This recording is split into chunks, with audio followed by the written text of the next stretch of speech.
welcome to stay in a meditative way if you'd like, or have your eyes open, watching. Just allowing what resonates to you to enter in deeply, and what doesn't to pass on by.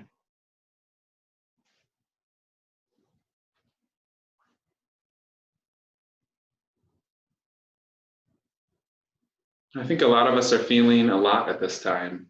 I know I've heard and can resonate. In the moments of disruption in our lives, it's almost like there's a breach where all that was covered by the momentum of what we did and thought and felt, business as usual in our own minds, has a break. And so what was hidden can emerge. And for some of us, that's overwhelming.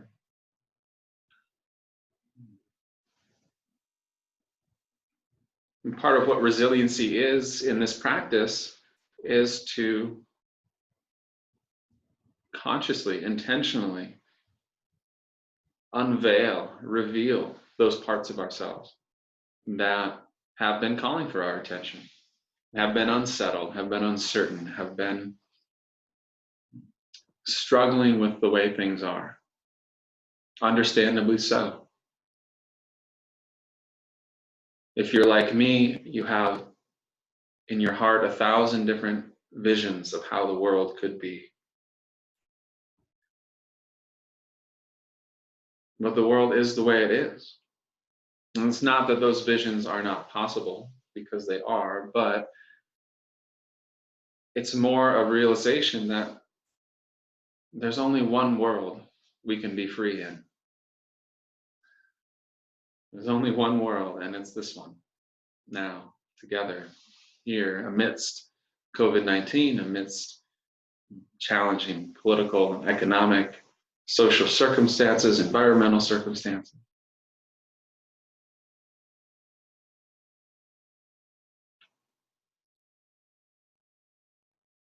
So it's a sort of resolve that even amidst this, we're willing to prioritize living fully, prioritize engaging fully, willing to abandon the strategy of hiding, even when it means we'll be affected by all that is going on in the world.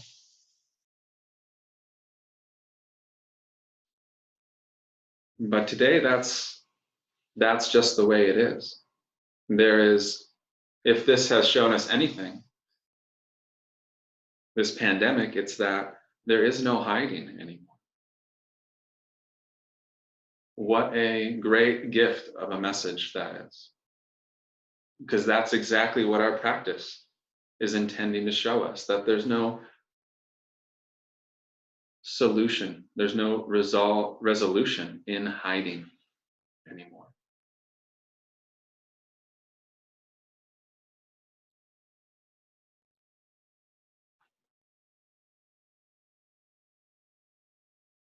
So sometimes the word resolve feels like it has a lot of effort in it, a lot of striving in it. But I'll suggest that actually there's a real naturalness to a spiritual resolution, because I'll propose that all of us as humans, as part and parcel of this earth, have a deep longing to be free. We have a deep confusion that we've all inherited, yes, but a deep longing to be free. So as natural as the sky is blue, as the day turns to night, it's a core part of who we are.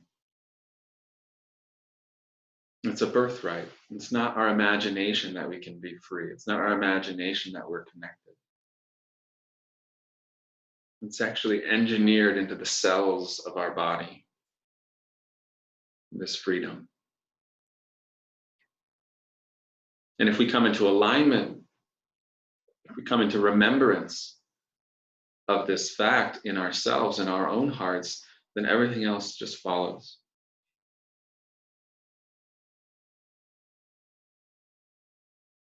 And it helps to speak it to yourself or to others, that this is what I care about. This is what I'll prioritize, this freeing of my own heart so I can be free to be in this world as it is and be available to what is. Be available to what is. And there is some magic here. There's some mystery here that when we do that, life responds to us. When we set our intention, it begins to reveal itself in different ways in our life, in our practice. And so this is an important ongoing piece.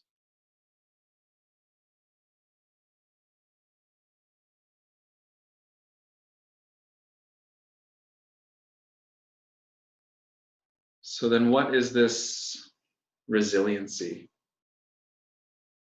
Well, it comes from this resolve in part. It's based on this resolve that we will be with what is and what comes. It's not a stubbornness or a sort of a cold, hard determination to get where we're going amidst all odds. It's sort of a paradoxical synergy of a caring engagement and a surrender, a generous surrender. It's pliable, but it's strong. It can break. It's willing to break again and again and again and be remade. That's what resiliency is. It's not being so hard that you're not affected. It's being willing to be remade, to be reorganized. I think the Earth is the best example of this. It created all of this that surrounds us from these raw elements, earth, air, wind, fire. It's still going. Extinction after extinction. Here we are in the sixth one. And it just keeps creating. How can it hold all that sorrow? How can it hold all of that loss that it's been through? And keep on creating.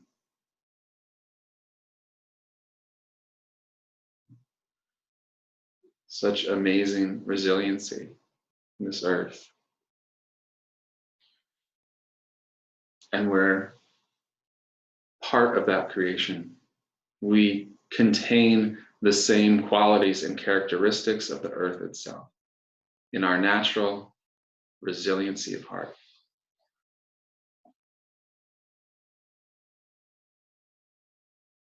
And in our practice, this is sometimes overlooked. Sometimes we doubt, maybe all too often doubt our capacity to be with what is, doubt our capacity to be with what's hard, doubt that the moment by moment attention to our breath is actually doing anything. It's actually worth anything. But it's sort of like a drip, drip, drip into our consciousness. It's just attending to what is with kindness, and like water does to rock over millennia, mindfulness does to the hard places in ourselves.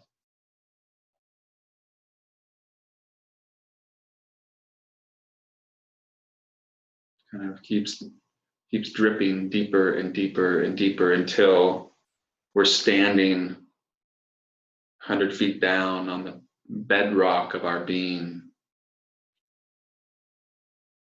And it's just clear and open and simple there.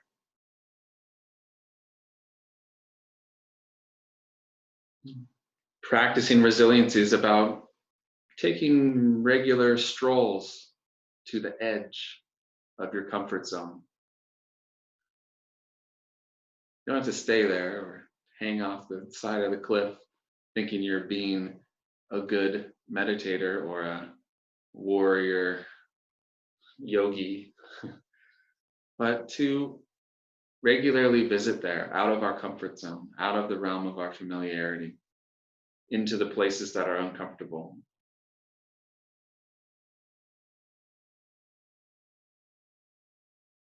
And to cultivate the most effective tool that any of us have, which is our own capacity for compassion and kindness.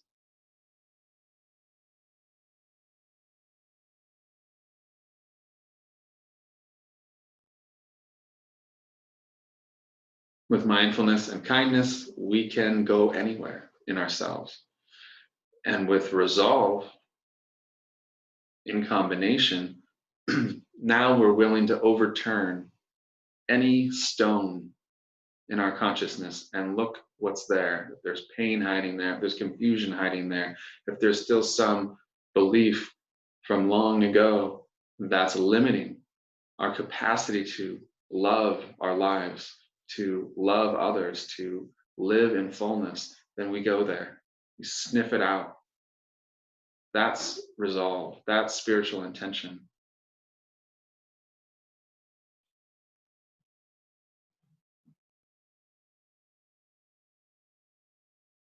And there's points along that path where we're challenged to let go of what we knew. Sort of disintegration of what was into something new. And this is a really positive thing, to be willing to be remade anew. This process begins to reaffirm our trust in life, that we can close a chapter, we can let go. And all of us have been through so many different phases in our life where we may not have taken that wisdom from it. Like, oh, yeah, everything's different now. And yet, the resiliency of our own hearts lives on.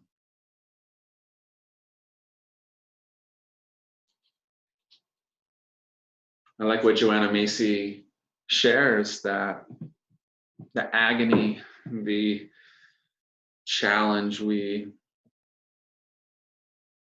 feel when we look out at the world and the way it is, when it's not pleasant and harmonious, comes from a place of deep care in ourselves. And that care comes from a deep sense of interconnection that all of us have as a bedrock, all of us have as a foundation.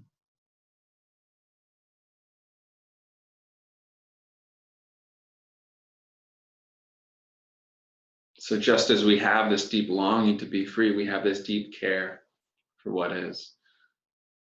So when I talk about kindness, and for some of us that feels foreign to be able to live in that way,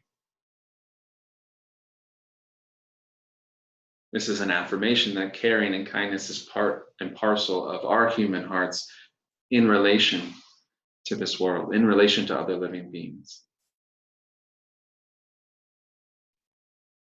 And that by being willing to move into suffering, into pain, allow care and compassion to emerge, we are then reaffirming our interconnection, which brings us deeper into this space of belonging.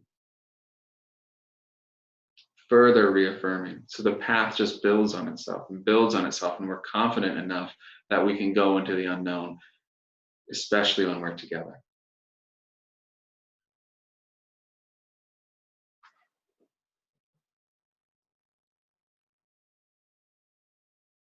So the resilient heart and its resolve eventually reveals itself to really be a resolve that sources itself from our deepest nature. It sources itself from life itself, from the strength of relationships that co-create us in the ecology, from the strength of relationships that co-create us in our families, in our friendships, in our communities. it emerges this strength and resiliency to be able to bear and to be able to witness and to be able to engage amidst a world that is so fundamentally shaky and unstable and is now presenting itself to be ever and ever and ever more so.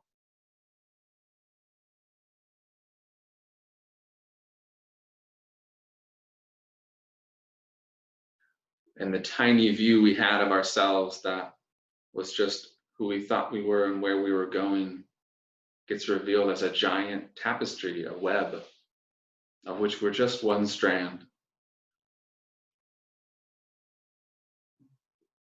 Innumerable hands weaving innumerable threads in this giant tapestry of the earth and of life itself. And although we can never see the full design in the bigger picture, we have faith that there's something greater that's moving through us, and begin to trust that, breath by breath.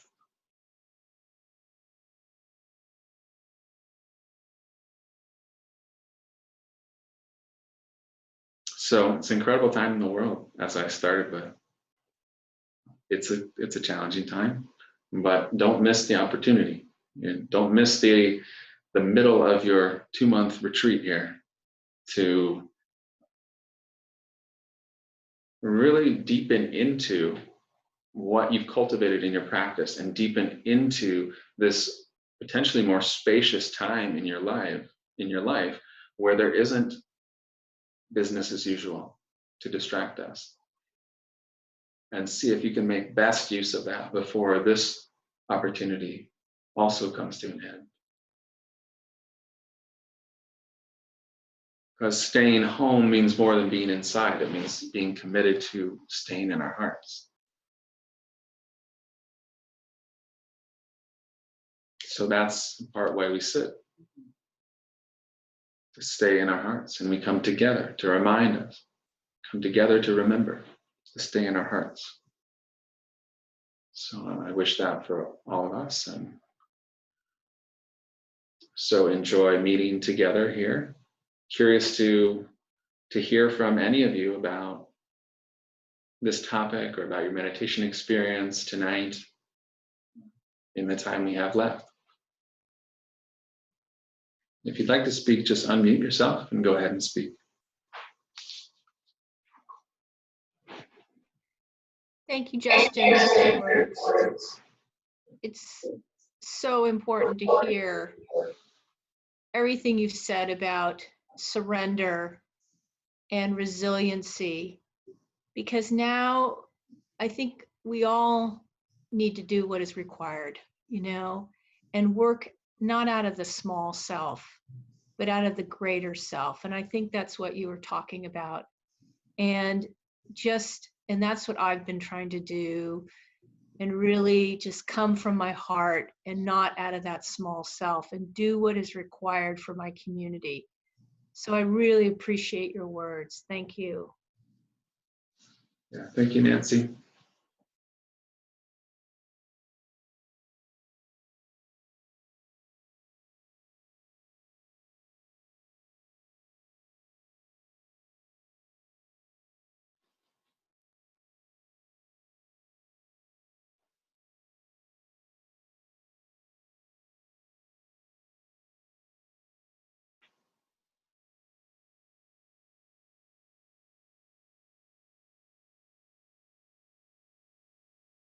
Hi, Justin. Hi, Peter. Thank you also. I heard many, many beautiful things. One thing that jumped out at me toward the beginning was, this is the only world in which we can awaken into or out of, or period. And I remember hearing that long ago, and it blew my mind then, and it blew my mind again today. I haven't heard it. I don't hear it that often. And my first reaction was, this is the only world we can awaken into. My mind always says, there will always be of course, it always says something else is better right around the corner, something else, right? The next whatever. For me, it's not even specific. It's just that this time is not good and it's not optimal. And well, there's this reason and that reason that I have because that I can't make enough time to sit or be diligent enough or to remember intention.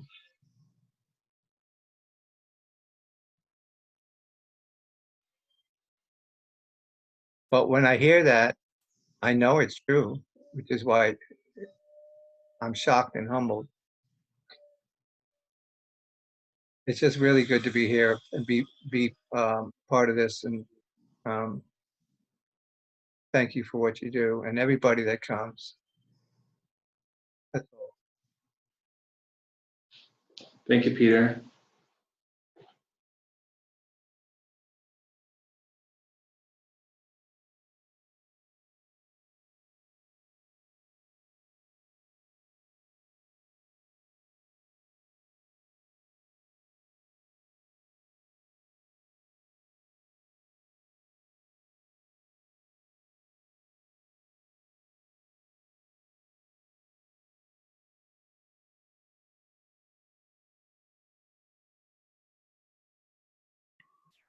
I'm Diana.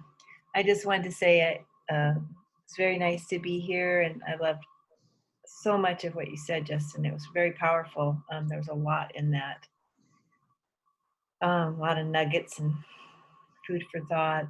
I found the meditation with everybody to be really almost more powerful tonight, even when we weren't sitting in the room together. Like we're all like these spokes of this wheel. Here's you or the center of why we're here, and then we're all out here. But I just felt really connected when you said something. I can't remember what you said before we sat, but it was something about the power of us being together, and I really felt that because we haven't even left our homes, but we're choosing to be together, and I felt that really strongly. So thank you for everybody being here. Thanks, Diana.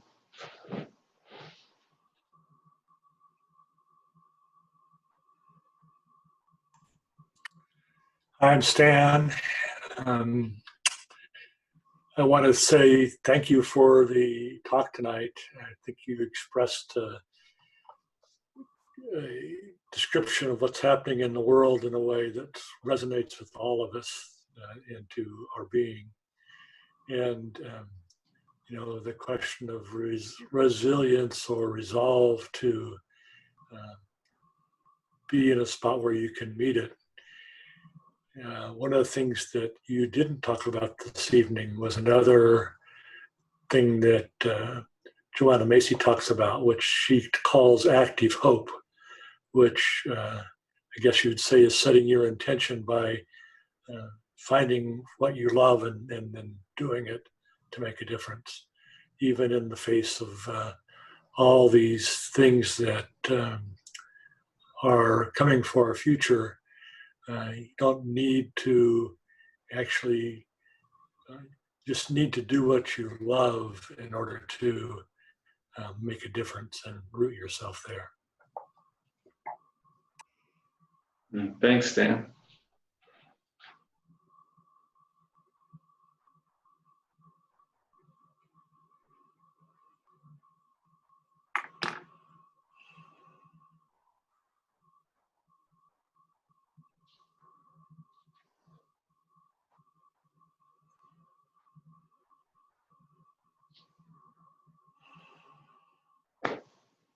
Maybe one more before we close.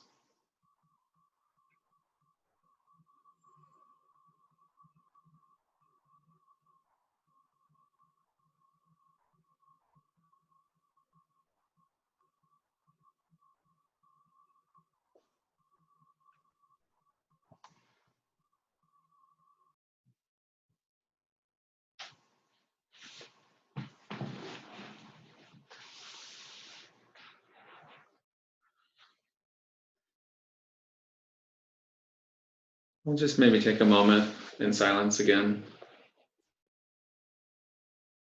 not necessarily formally, but just touching back into our bodies.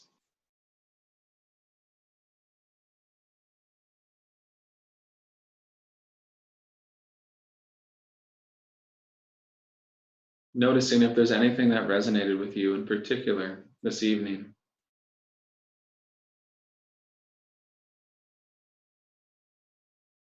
Repeating that, breathing that in, honoring that, taking that with you.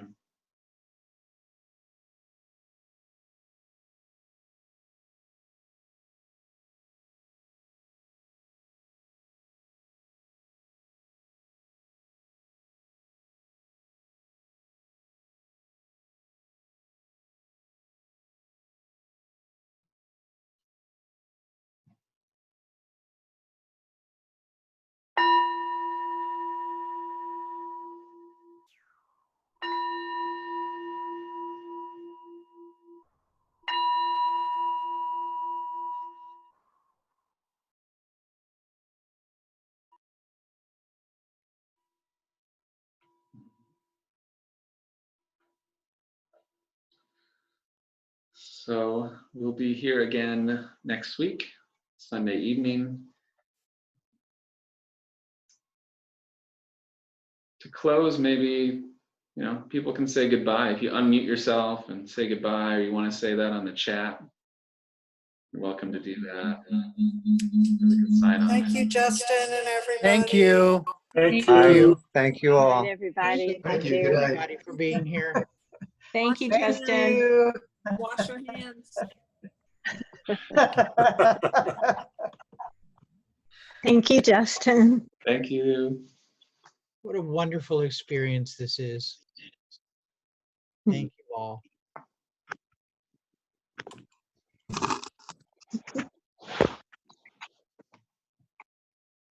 Thank you, Justin. Love you. Thank you, Marilyn. Now what do I do?